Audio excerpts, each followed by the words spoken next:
I'm so about the architecture and the backgrounds, and I'm the first one to say, get that right, because if you don't get that right, you're stuck with it. You're going to live with it. The decoration can happen over time. You can add, you can collect, you can layer. People describe my work as being sort of modern, classical, with a lot of contemporary furniture and art.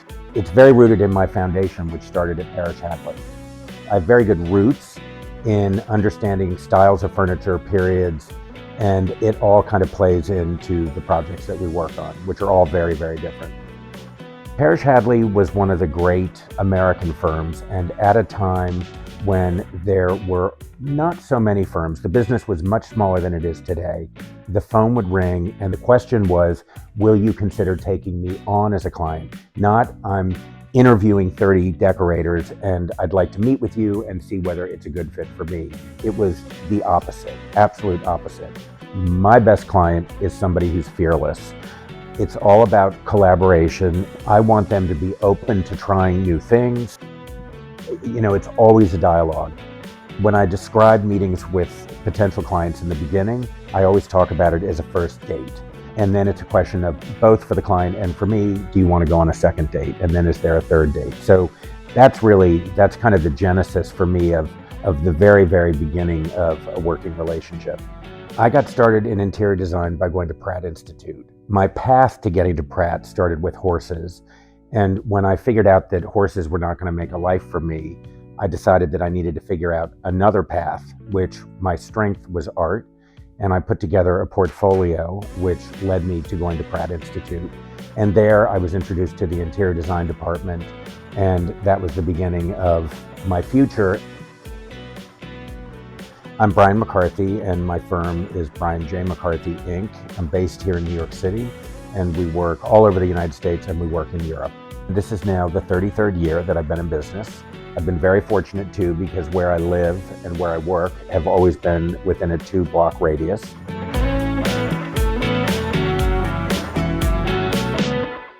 Today we're in my home in New York City, right across from Carnegie Hall. Our apartment is in a building that was designed by Warren and Wetmore, who were the architects for Grand Central. And this building was built in 1922. I moved here in 1999, and it was love at first sight when I walked into the building. I knew there was a soul to this building. There's a history to this building. Sean Penn lived in this apartment. Barbara Walters used to live in this building. The woman whose name I can't recall who wrote Gentlemen Prefer Blondes. James Spader lived in the building when he was doing a David Mamet play on Broadway. It's a fascinating building with the history. The layout of our apartment is essentially unchanged from when it was first designed. There's a graciousness. There is such a practical, functional plan that this apartment has, where you have this wonderful separation between the private and the public. And I have a lot of wall space, and that is like so critical for me with my art addiction.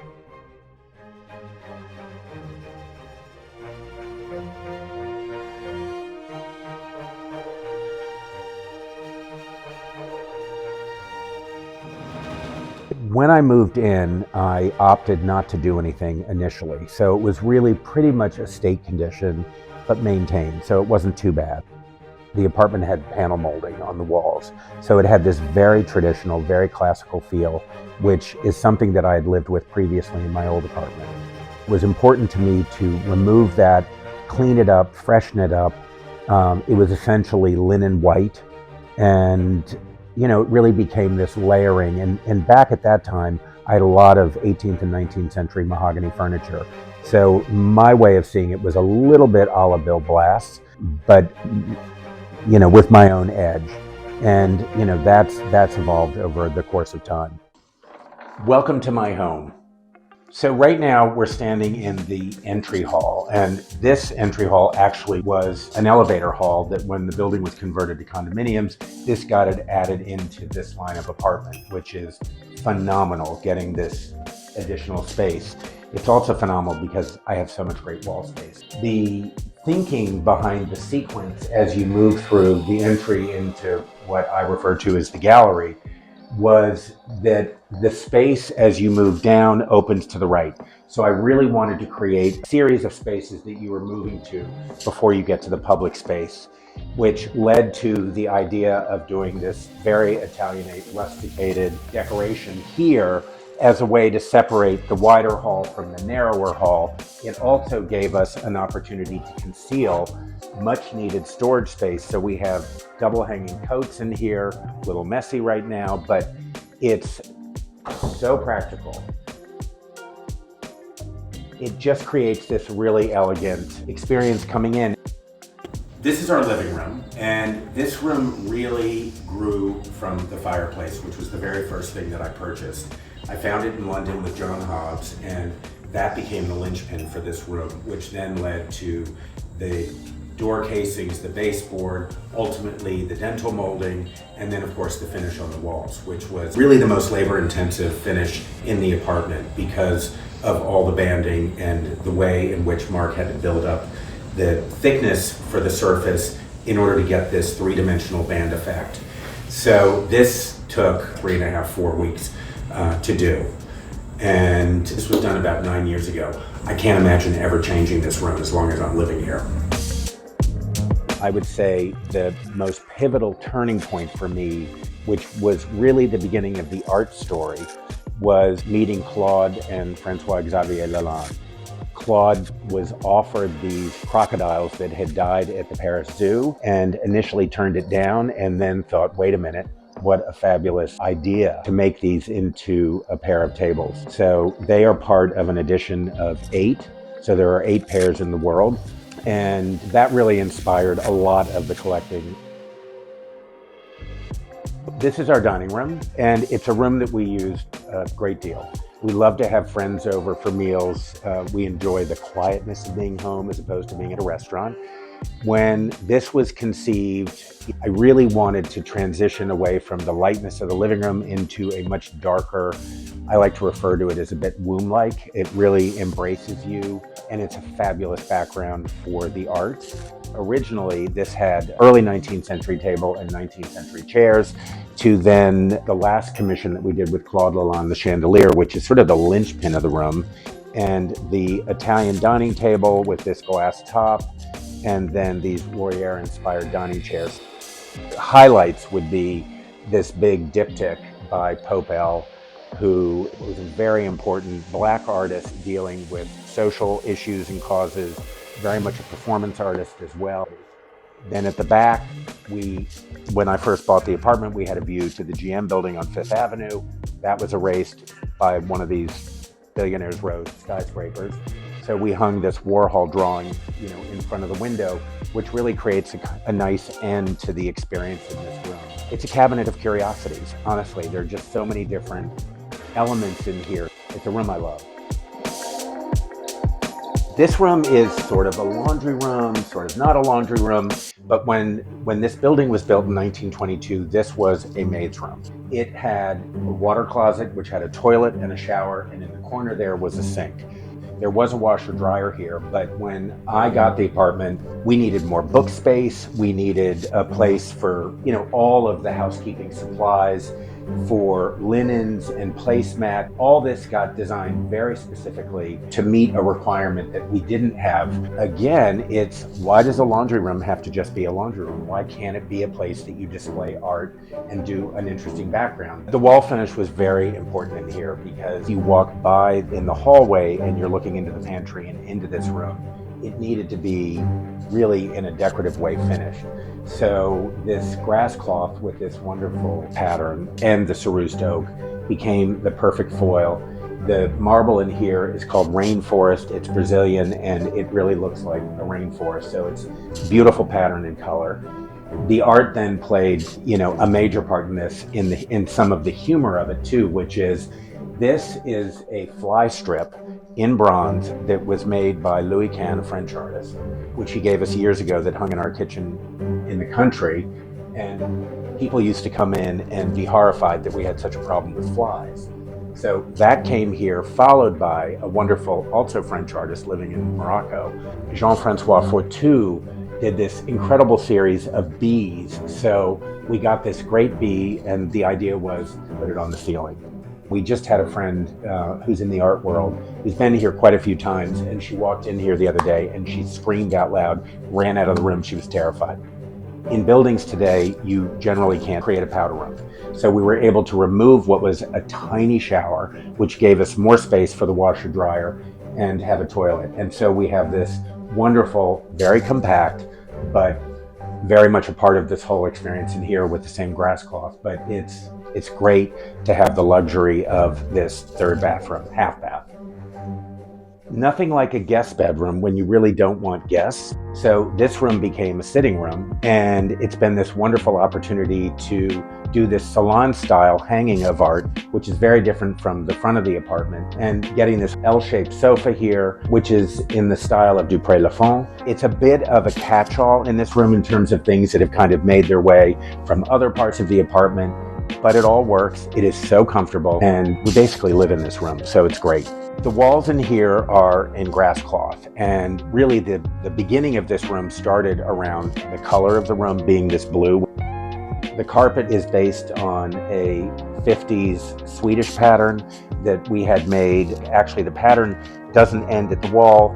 We left a border so that it really feels like a rug in this room. And then the art experience.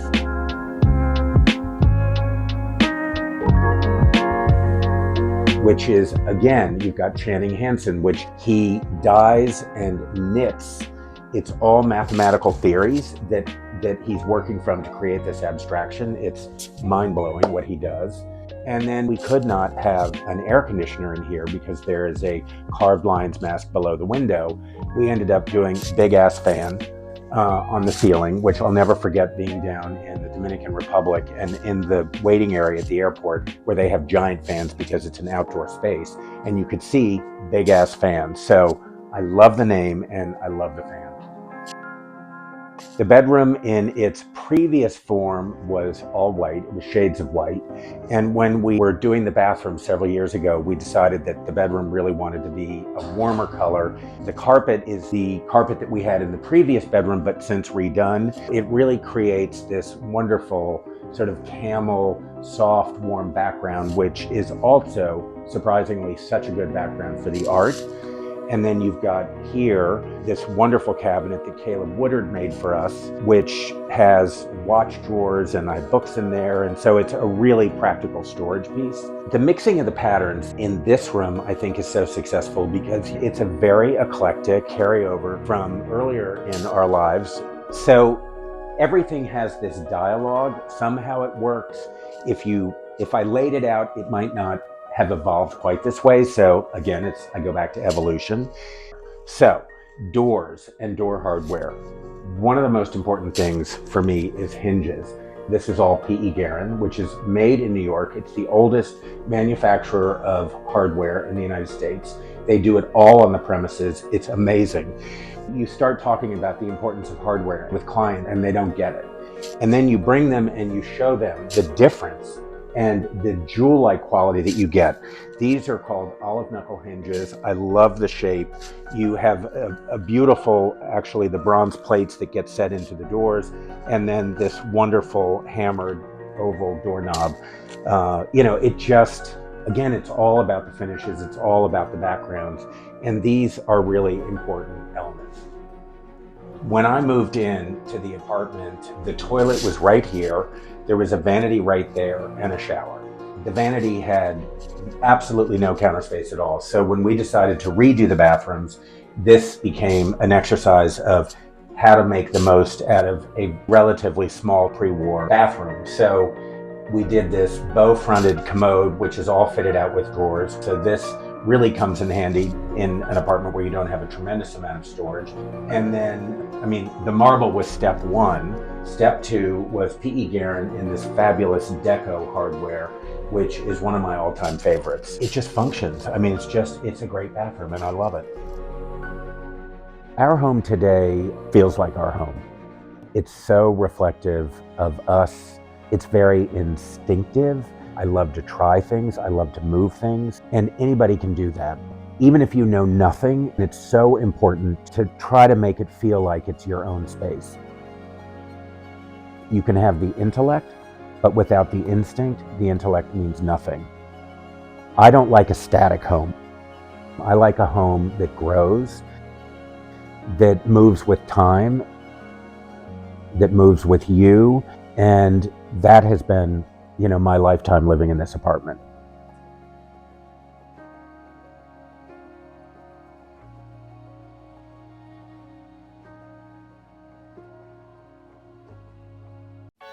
I'm a big believer in putting a piece of modern art over an antique chest or using a contemporary chandelier in a traditional dining room. I definitely do more of a mix. I feel it's so important in our busy, busy lives to have a home that's a haven and something that you look forward to going home to. My name is Elizabeth Pash. My company is Elizabeth Pash Interiors and Antiques. I'm based in New York City and Locust Valley, Long Island, where I have a shop. My projects are typically in the tri-state area, New York, Connecticut. I haven't gone across the river to New Jersey, but I don't necessarily come into a home and say, okay, we have to gut everything. I like to try to figure out what we have and work with it. I am not against trying to use clients' pieces as well as trying to push them for something maybe beyond their comfort level, because I think that's why you have a designer.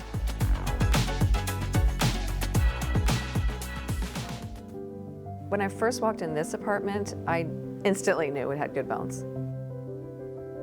You just walk in the foyer and I thought, okay, yes, I can do this. The people who live in this beautiful apartment have a love of mixing old and new. Ideas for the space, after conversations with them, led me to propose things that had color, comfort, and that incorporated some of their pieces that they've had for years into the new design. Every room should have one piece of something that has patina, otherwise the place has no soul, in my opinion. In addition to my shops and my decorating business, I am the president of the Decorators Club, which is an all-female organization in New York. It's more than 100 years old. Our biggest mission actually is to raise money to provide scholarships for high school students in financial need so that they can study interior design. Not just interior design, architecture, landscape architecture, anything under the umbrella of design in one of our 5 partnering design schools here in New York City. Welcome, Designer Home Tours. Come on in. This is an apartment that I worked on the Upper East Side of New York. And the second I walked in and saw this foyer, I knew that this could be something special. It had such great bones. This foyer is spectacular. Adds a touch of drama right when you walk in. I kind of from the get-go knew I wanted to wallpaper it in this grass cloth, not only to add some texture and soften it a bit, but to create its own little environment. So this is the entryway, which could also be used for a dinner party. It's so big. I knew I wanted something not too serious for the light fixtures. They're a little bit of whimsy and they're open and airy, and I love that they're round because there's so many right angles in this space. And this is my favorite piece, really, this console that I found at a vintage dealer. I had to do a good bit of convincing to my client. She was looking at this and then a new reproduction in a showroom, and I really pushed her. I said, this is what people are gonna see right when they walk in. You have 2 minutes to make a first impression, and this is it. And she agreed with me and she went with it, and she's never looked back. My clients had some really interesting pieces of art that we wanted to incorporate, and this sculpture is one of them. I wanted your eye to go to the piece and not to the stand. So we found this lucite stand, which kind of disappears, which is great. I love it. This is the living room in my client's apartment. When she moved into the space, the walls had this Venetian plaster finish, and my client thought she wanted to get rid of it, and I said, not so fast. This is the result of hours and hours of work, and the color was neutral. We had to touch it up a little bit. There were some nicks here and there. I love the depth of the Venetian plaster, and it gave us like a neutral canvas to work with. We were able to add some color and pattern. It all sort of works together. The piano is a big focal point in this apartment. First of all, you see it right when you walk in the door. My client is a world-class musician who performs all over the world. This was very important, and this had to get it's a prime real estate, which it did. And I love the fact that we used this very colorful piece of art behind it to kind of offset the black of the piano. I try not to push my inventory on my clients, because it's a fine line, but when I have something that just works, and a case in point are these two mirrors that we had in the shop, and they were perfect in so many ways to flank the entrance of the dining room. And I kind of love that they're a little curvy and kind of not all that traditional, and paired with a very traditional chest, they complement each other. And I think it's so important to mix different, not only styles, but times. I mean, you can have a new table in the same room as a very antique chest. Your eye needs variety. If everything is all new and spanking clean, it's going to be boring. In the same vein, if everything is kind of stodgy old brown furniture, that's a snoozer too. I think the magic happens when you mix the two. This is the dining room, which was a lot of fun to decorate, I have to say. It's square in shape, so I thought it called for a round table. I think a dining room should be a place where there's a little bit of drama. We suggested this Nina Campbell leafy wallpaper with the chocolate brown background. I also thought this made goods chandelier worked really well with the wallpaper, but I didn't want the whole thing to be brown. So I said, maybe we paint the ceiling a different color. It seemed natural to do blue. I love blue and brown together. This is an example of not everything has to be super high-end. The table is from Julian Chichester, but the chairs are French style, but they're from Restoration Hardware. They did not break the bank, but they're really, really nice, and they're very sturdy and comfortable. And to my point about adding a little patina to a room, this vintage French chest came from my shop, and I think it's just perfect, because it kind of balances the white of the table and the newness of everything else. We put in these crystal sconces because I felt like we needed something that was a little more glitzy for the space, and it kind of is a nice complement to the sideboard. I really am into rustic and refined in the same room. I think it makes it interesting. So this is a kitchen which is fairly good size for a New York City apartment. It's not often that you get space for, a dining table, so that was important. My clients had this table and she really wanted to use it. And we found these chairs from West Elm to pair with that. The rest of it, we just wanted a clean, kind of a timeless kitchen. This kitchen doesn't get a lot of light. It's on the back of the apartment, so we did it all white. We did the walls a soft gray to make the white cabinetry stand out, but the whole vibe was sort of cool and clean and timeless. This is the guest bedroom. Chose this beautiful wallpaper from Nina Campbell as the starting point for the room. And then we worked from there. We did kind of neutral bedding. The rug in here is from Stark, and we wanted to have a little bit of pattern, but not too much. So the scale is good. It doesn't fight with the wallpaper, but it kind of blends in the same color family with some creamy, taupey hues. And I actually love a wall-to-wall carpeting in a bedroom. As much as I love the look of pretty wood floors, I just think the wall-to-wall makes a bedroom so inviting and can go around in your bare feet and not worry about it. This is the den.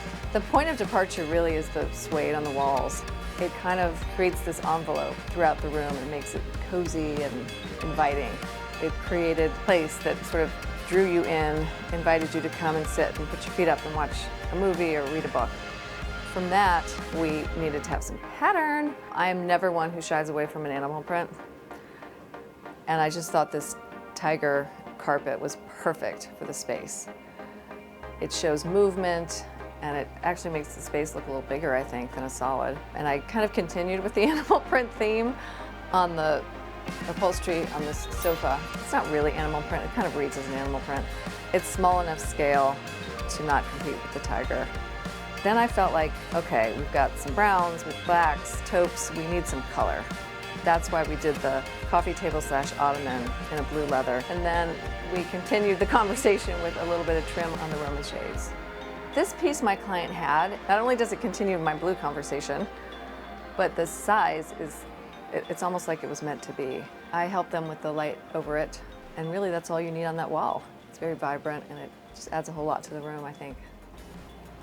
When people come into this room, I want them to feel cozy. I want them to feel like they can put a blanket on and watch a football game or watch a movie or just simply have some quiet reading time. Just because every inch counts in a New York apartment, this bathroom / powder room has two functions. It's a powder room, also serving as the guest room bath. Since the room is a continuation really of the den, we wanted to continue the color family, if you will. So it's a neutral textured wallpaper on the walls.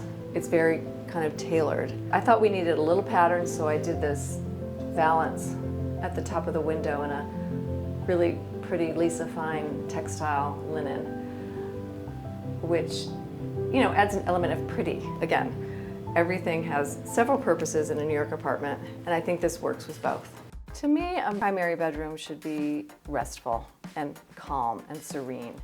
And that was our driving force in this primary bedroom. We picked a very soft blue for the walls and fabrics that are soothing, a little bit of pattern, but not a whole lot of bright colors, just more soft, subtle colors to provide a place to go to sleep at night.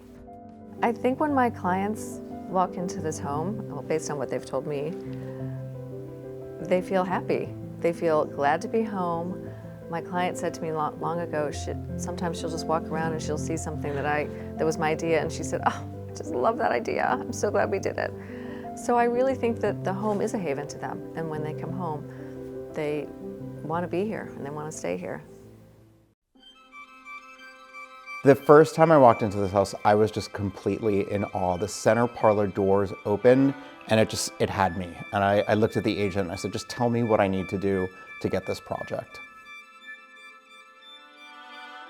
My name is Jason Saft. I'm the founder and chief magic maker, because when you are the founder of a company, you can give yourself your own title, of Stage to Sell Home. We are in Clinton Hill, Brooklyn. We are on sort of the Mansion Row. It's one of the best blocks, Washington Avenue. And we are in, I think, without question, the most spectacular house on the block.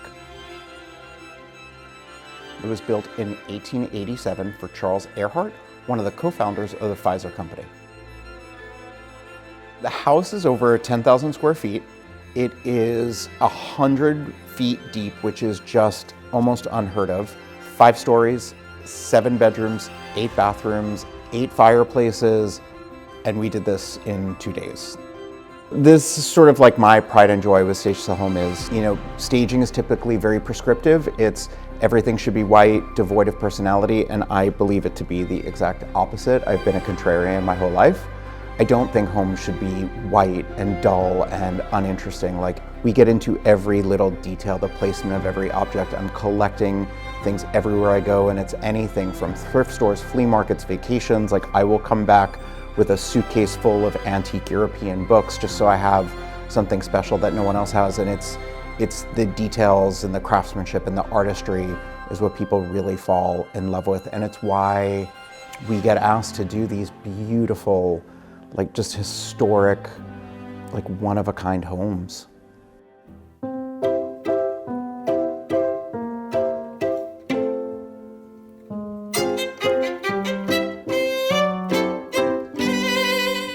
So the overall design philosophy was taking this idea of the Queen Anne, modernize it, making it contemporary. But for me, the most important thing in a historical home is making it livable. I want to make it accessible. I want people to imagine their kids running around dinner parties with 20 people, you know, just enjoying the house, not feeling as if they live in a museum and can't touch anything and have to be sort of limited in that way.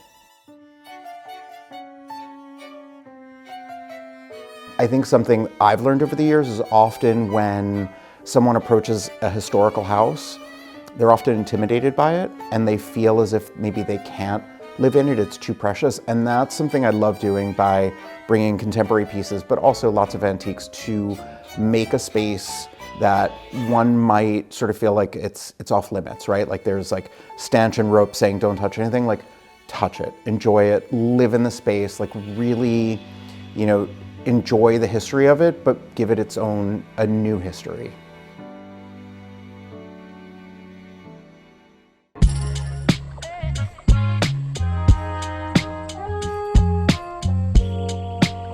The front parlor, I mean, it's just the most majestic room in the house.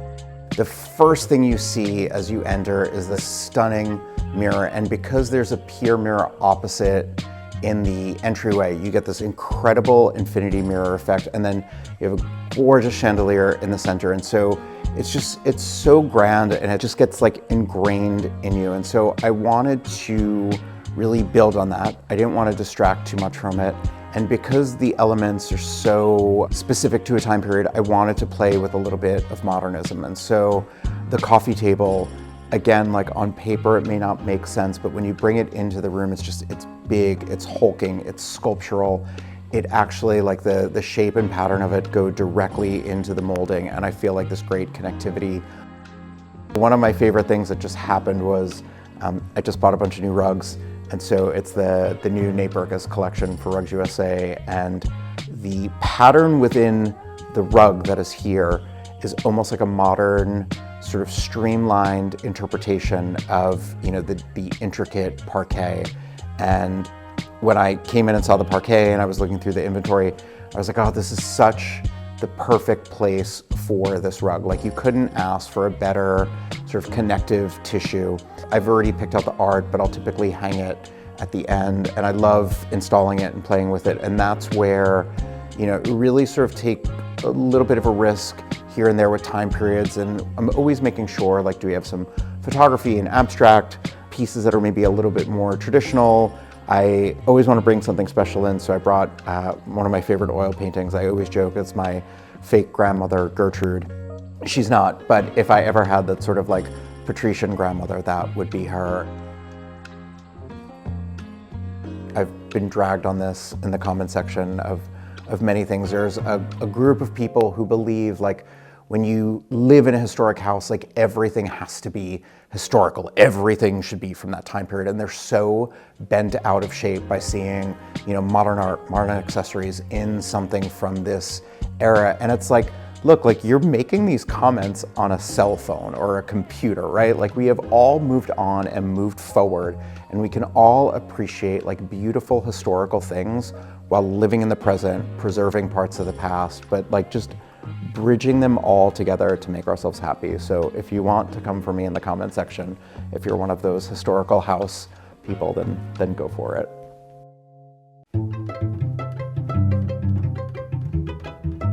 As we move from the front parlor, we've got one of the center parlors. And what I love and what I think is such a great detail is, you know, the front parlor, it's bright and white, it looks out onto the street, and then you enter into this room where it's like wood paneling, it gets a little cozier, lights a little bit darker, and it's just warm, and you can feel the difference, especially because this is the floor where everyone congregates, even down to the choices. Like, I picked this like really rich, dark chocolate, velvety sofa that when someone sits down, like, I want them to sort of just like run their hands along the sofa and just like feel that texture and that warmth, because to me, that's like the wood tones of the room, that mahogany, like, it feels rich. And so we'll translate that big, oversized, you know, Benny rug to something warm and soft under the feet.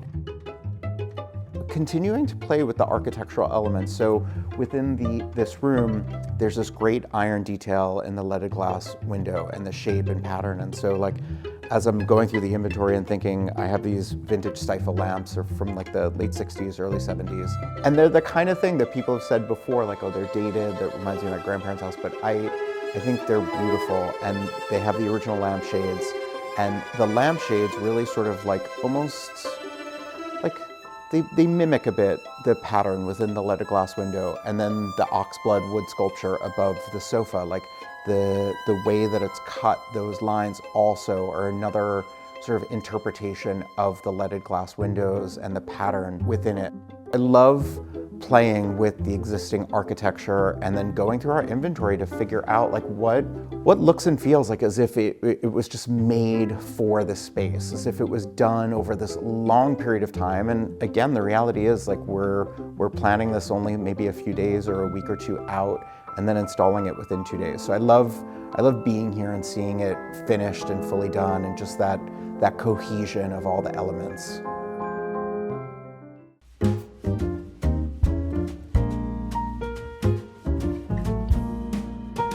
The stained glass window was really the jumping point. Like it dictated everything in the best possible way. And I think, you know, for people who are trying to figure out how to do things with your home, like you really want to look around and think about what is existing and then how to build off of that. It's an easy cheat to create a sense of harmony. What's funny about this, again, it goes back to there's the leaded glass windows and the pattern and the shape. And so it was really funny, like, again, I'm thinking of the inventory, and I'd recently made a mistake. I was helping a friend with their apartment. We picked out a rug, we ordered the wrong size. I make mistakes. So I bought the rug, and the rug, the color palette within it is like the most perfect match for the leaded glass in here. The rug's too small, and so just layered a much larger rug, then put the smaller rug, gave it a little foundation. And when we got here, the sellers had left behind their dining table, and we had something brought in. And when you look overhead at their dining table, it's got this great intricate pattern that also sort of like goes directly into the leaded glass between like the color and the shape. So we sent back the one we brought and we used that for it. And then again, it was just like these, how do we tie together the color palette, the elements, basically floor to ceiling, to bring it all together and just make like a vast dining room that people would just imagine having like a beautiful meal and party and a great time in. The dining room chairs are one of my favorites. They're Athena Calderon's first collection for Crate and Barrel. They're rodent, but I'm really into things that are textured, that you could sit down, that you could feel, that gives a sense of warmth. And so they've got the great nubby sheepskin and just like a really cozy, like you want to be at a dinner party at this table.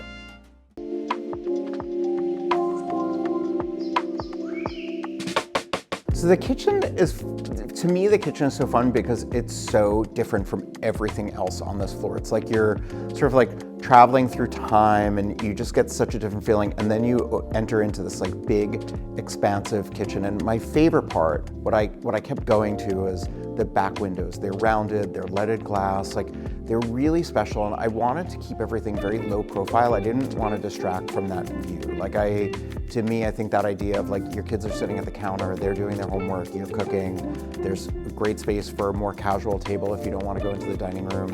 And so I didn't want anything to overwhelm that view. I just wanted to play the sense of like, this is where people are gathering. And then I brought in the bar stools that I love and sort of played with the pattern, the black and white, and have a dining chair set, which now I'm worried they're a Laura Gonzalez dupe, so I'm gonna get dragged for that one. That we've got a couple pieces of dupe furniture in here, a hot button topic within the design community, but I love them. I think they're great and they're super affordable. For me, I'm such a sucker for shelves. I like the more shelves, the better.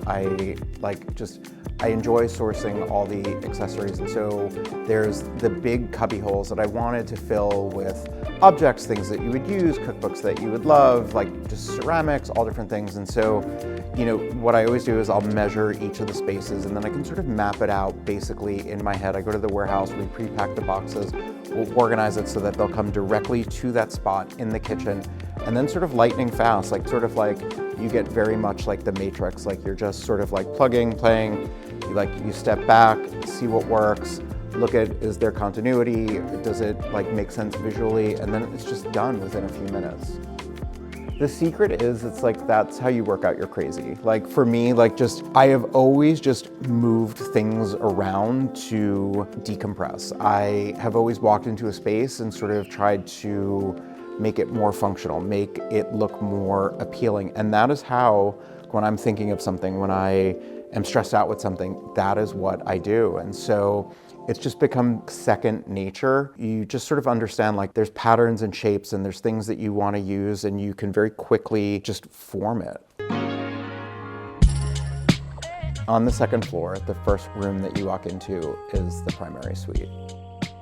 The primary bedroom, it's just like, first off, it's like that little balcony, like your little Evita moment, like you just go up there and you just want to like sing. I mean, it's pretty spectacular the way that you overlook Washington Avenue, but it's east facing, it's bright, the stain of the wood is very soft, it's almost pink. You've got the eyebrow stained glass windows, and so it has sort of a feminine energy to it, and it's very soft and it's very expansive, and I love a bedroom that feels like a hotel suite, especially if you're a parent. Like, you want that bedroom to be that private little spot where you can just like escape from your kid. Look, we all need to escape from our kids every once in a while. And so again, it was sort of like keeping the furniture soft, keeping it low profile. So I use one of my favorite beds, and sometimes like I get so into a piece of furniture, I'll buy like 8 or 10 of them. And so that bed, that's the Diana bed by Ross Cassidy. I have it in my own apartment. I have like 10 friends who have all bought it. It's just like the most perfect soft bed. We have a lot of repeat clients, and there are pieces that start in one project that become like a good luck charm or something that makes me think of them. And so Jessica Buckman, the agent for this project, I have a piece of art that a client had given me years ago, and the art reminds me of her. She physically, the woman in the painting looks just like Jessica. And so in one of our first projects, this painting had gone in, the house sold like immediately. I always save this piece for her. And so that was like the one big art moment that you see, and I wanted it. It's just like exuberant and joyful, but it's not overwhelming, and that's something like when we're designing the bedrooms, especially the primary, I don't want it to be overwhelming. I don't want too many things in it. I want people touring this house to come in and see like, oh, this is what like my suite should feel like. This is where I want to wake up. And that's always the feedback we get as people come through and they're like, oh, is this how you can live? Is this how you can lay out the space?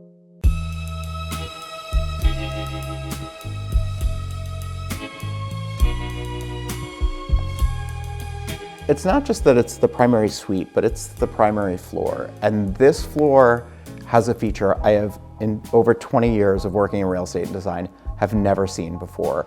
It has a bathing room. Like, it's just a room with a bathtub and a fireplace. So when we arrived, the previous owners had done this hand-painted de Gournay wallpaper, and just a beautiful sort of floral bird motif, and it's got the green in it, it's very rich, and we didn't want to hang any art in that room. Like, the wallpaper is the art, and we just wanted to leave it there and just have everything sort of work with it. When I was designing the space, I brought in an old traditional desk that I had to be sort of like a little bit of a table where someone could put on their makeup.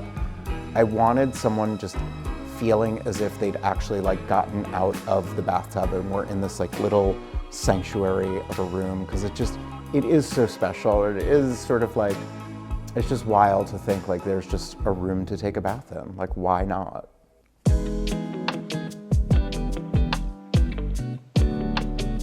As you leave the bathing suite, there's one more room that rounds out the primary floor.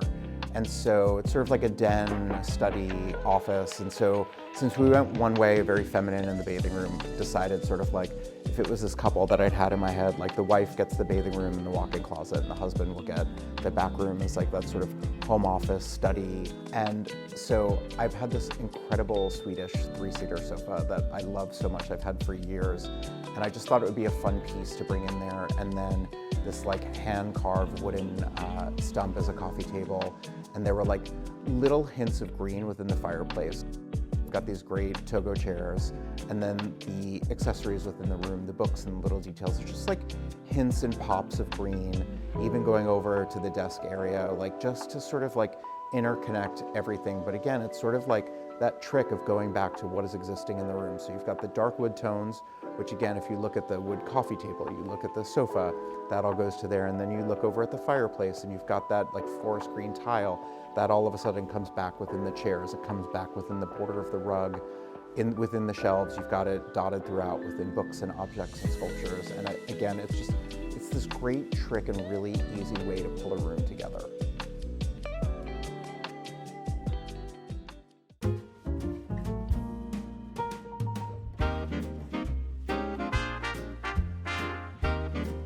After you finish the primary floor, the kids get their own floor. And that, like, the kids' rooms are always, you know, some of the other spaces are more serious, and the kids' rooms, we want to have fun. People always bring their kids to showings, and so we'll typically start with either a single color or a piece of art, and then we're building around that. And so all the kids' spaces are meant, like, if kids are here, they can go upstairs, they can play with the toys, they can explore. Like, I want them there fighting over which room is mine while the parents are going through the rest of the house. What I love so much too about the kids' rooms and the spaces is like looking back at pieces. So one of the rooms is like a Batman themed room, and it started with this great piece of art at an auction probably 15 years ago. It's one of our original pieces of inventory. But as a kid, like I love Batman, I collected comic books, and on the desk are my old comic books that I found in my childhood bedroom. And so again, we're always just like trying to weave those narratives together and finding that, and every little element sort of syncs to it. So the TV room is just fun. That's where like the family goes, or people come over for a big movie night. Like in our house, Friday night is pizza movie night. And I just want to bring that into a house this big. Like I don't want it to feel all serious. It doesn't have to be so particular. Like the TV room is like you just imagine yourself with your kids playing games, hanging out, having fun like that. That is what a home should be. And like we're very conscious when we're designing to make sure we show people like enjoy your home, enjoy your time with your family. If you're not creative enough to think of like, would I put up 2 play tents and fake fires, like then we've figured that out for you. Andy Blank is a local Brooklyn company. I get a lot of my pieces from them, but does this great series of these vibrant dots, and to me, it just adds life into it. And I love that juxtaposition against the wood paneling, because it feels a bit like a serious room. And so through the use of color and more pop art, we just make it more fun and more accessible.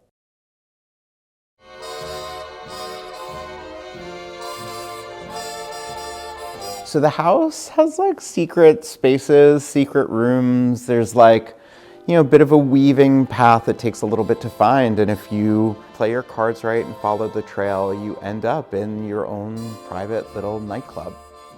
I learned from different neighbors that the room has served different purposes. There were some pretty wild parties that some people went to. There were some parties that people did not go to. There was one time kids were using it for basketball practice. But we really, like when we looked at it, I had just seen Cabaret on Broadway, and so the full credit of the design really goes to Sarah on my team. She pulled it together in this incredible, like she got the assignment. We talked about like making it sort of like your own private nightclub. You know, we understand who the buyer is of this house and the idea of having like a private party space like that. And so I have this great old Vegas showgirl costume in a box, and so that was like one of the anchor pieces of art. But we wanted to make it seem like that is where like a little party is held.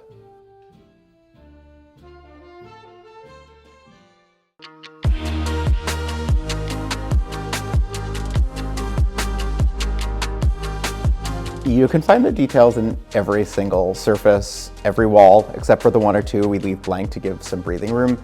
It's everything from the coffee table to the console to the dressing table to the closets in the primary to the shelves in the study. Like every moment in this house is an opportunity to create this like magical little moment, and that's what I want people to see when they come in our properties.